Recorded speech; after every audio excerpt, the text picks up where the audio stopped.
Vampire diaries भाग 4 अंत।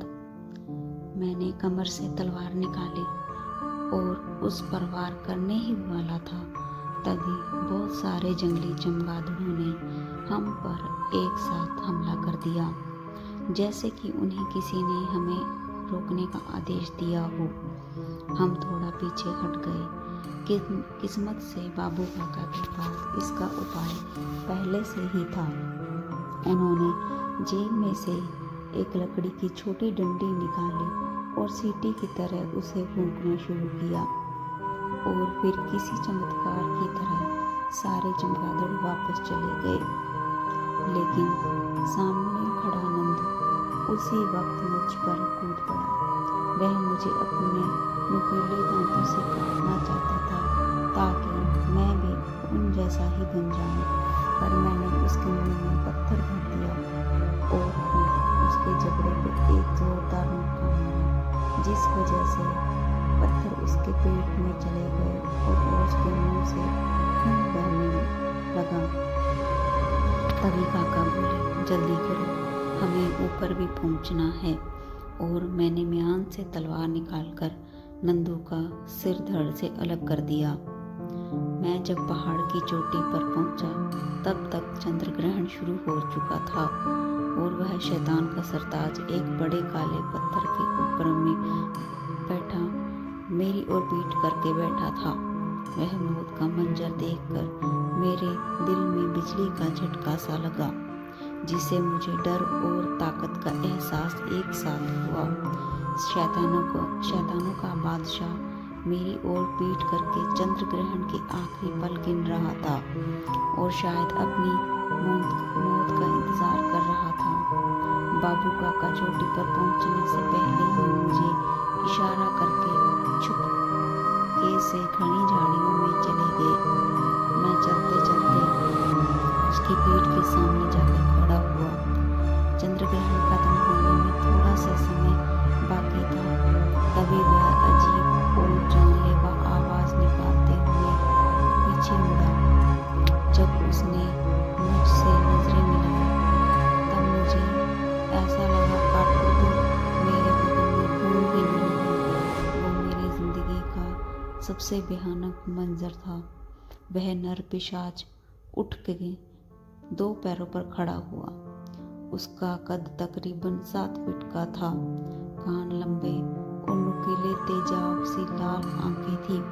सिर पर एक भी बाल नहीं था और पांव बस बांस की लकड़ी पतली जैसे पतले पर मजबूत। मुंह किसी जंगली चमगादड़ जैसा था और उसके मुंह से लगातार लार टपक रही थी। ना जाने कितनी सदियों से भूखा था। मेरी नजर उस पे ही थी। वो धीरे धीरे नीचे झुकने लगा। मैं भी तैयार था।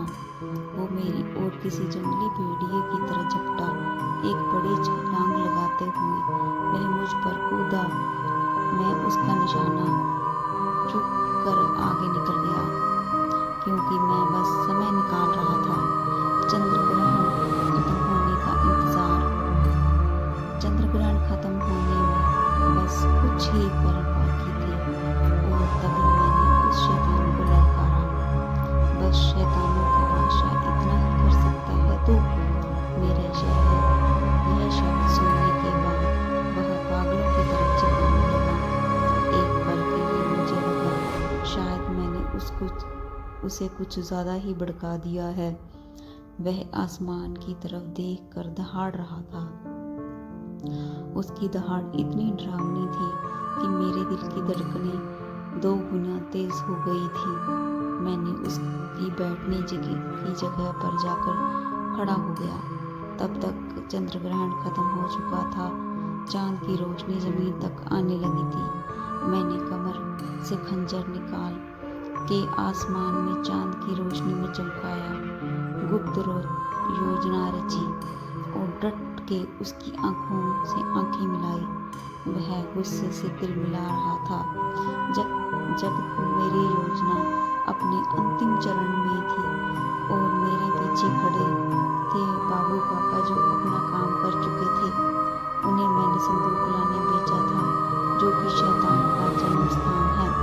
उस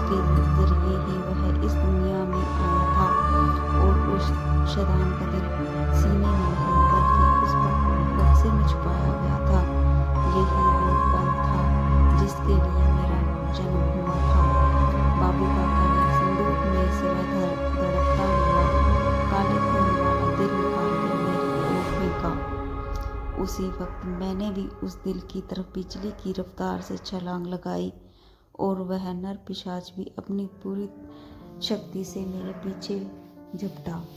पर इस बार इंसानियत का पलड़ा भारी था और मेरा हाथ खंजर से शैतान का धड़कता हुआ दिल बीच में से कट गया।